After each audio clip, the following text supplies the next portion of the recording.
রাসূল পাক সাল্লাল্লাহু আলাইহি ওয়াসাল্লামের প্রতি দরুদ পড়ার জন্য স্বয়ং আল্লাহ পাক নির্দেশ দিয়েছেন। বিসমিল্লাহির রহমানির রহিম।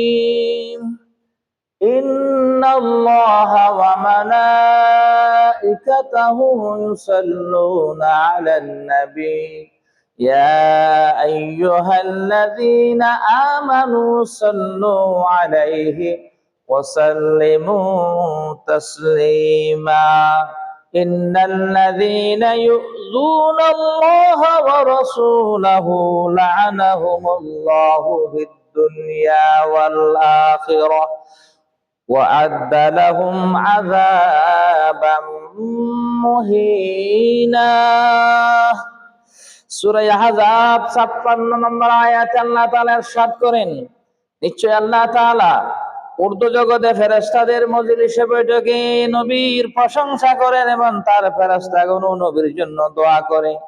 হে মুমিনগণ, তোমরা নবীর উপর দরুদ পাঠ করো এবং তাকে যথাযথভাবে সালাম প্রেরণ করো। নিশ্চয় যারা আল্লাহ ও তার রাসূলকে কষ্ট দেয়, আল্লাহ তাদেরকে দুনিয়া ও আখিরাতে লানত করেন, অভিশপ্ত করেন এবং তাদের জন্য প্রস্তুত রেখেছেন অপমানজনক শাস্তির ব্যবস্থা। রাসূল পাক সাল্লাল্লাহু আলাইহি ওয়াসাল্লামের সুন্নতের অনুসরণ করার জন্য আল্লাহ তাআলা বলেছেন, ওয়া মা আতাকুমুর রাসূলু ফাখুযুহু ওয়া মা নাহাকুম আনহু ফান্তাহু ওয়াত্তাকুল্লাহ ইন্নাল্লাহা শাদীদুল ইকাব। আল্লাহ তাআলা সূরা হাশরের 7 নম্বর আয়াতে ইরশাদ করেছেন, আর রাসূলুল্লাহ সাল্লাল্লাহু আলাইহি ওয়াসাল্লাম তোমাদেরকে যা দেয় তা গ্রহণ করো, আর যা থেকে তোমাদেরকে নিষেধ করে তা তোমরা বর্জন করো, তা থেকে বিরত থাকো এবং আল্লাহকে ভয় করো। নিশ্চয় আল্লাহ তাআলা শাস্তি প্রদানে অত্যন্ত কঠোর। অতএব রাসূলুল্লাহর তরিকা বাদ দিয়ে কোথাও শান্তি আর মুক্তির গ্যারান্টি নাই। শান্তি আর মুক্তি পেতে চাইলে রাসূলুল্লাহর অনুকরণ করো।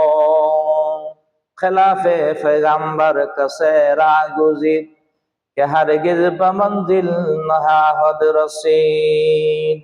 রাসূলুল্লাহ সাল্লাল্লাহু আলাইহি ওয়াসাল্লামের আনুগত্য করার জন্য সূরা নিসার 64 নম্বর আয়াতে মহান আল্লাহ রাব্বুল আলামিন ইরশাদ করেছেন, ওয়া মা আরসালনা মির রাসূলিন ইল্লা লিয়ুতাআ বিইذনিল্লাহ ওয়ালাউ আন্নাহুম ইয যালামু আনফুসাহুম জাউকা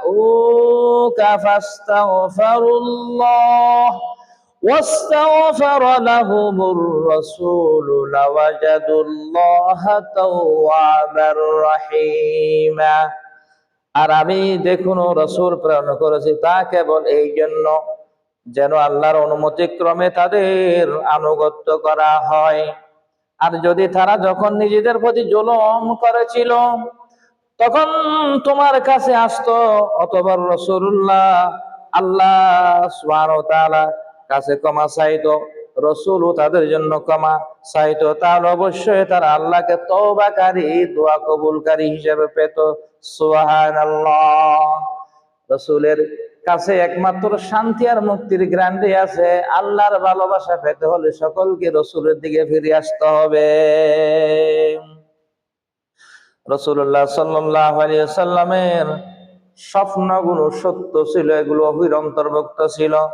কোরআনে কারীমের সূরা ফাতার 27 নম্বর আয়াতে আল্লাহ ইরশাদ করেন, লাকাদ সাদাকাল্লাহু রাসূলাহুর রুইয়া বিল হাক্কি লাতাদখুলুন্নাল মাসজিদাল হারাম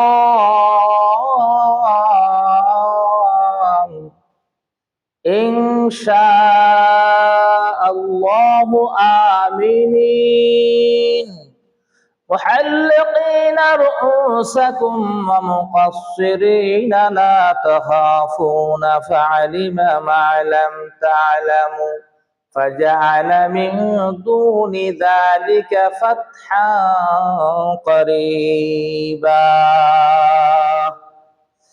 আল্লাহ পাক সুবহানাহু ওয়া তাআলা ইরশাদ করেন, আল্লাহ তাআলা তাদের রাসূলকে স্বপ্নটি যথাযথভাবে সত্য পরিণত করে দিয়েছেন। তোমরা ইনশাআল্লাহ নিরাপদে তোমাদের মাথা মুন্ডন করো এবং চুল ছেটে নির্ভয়ে মসজিদুল হারামে প্রবেশ করবে।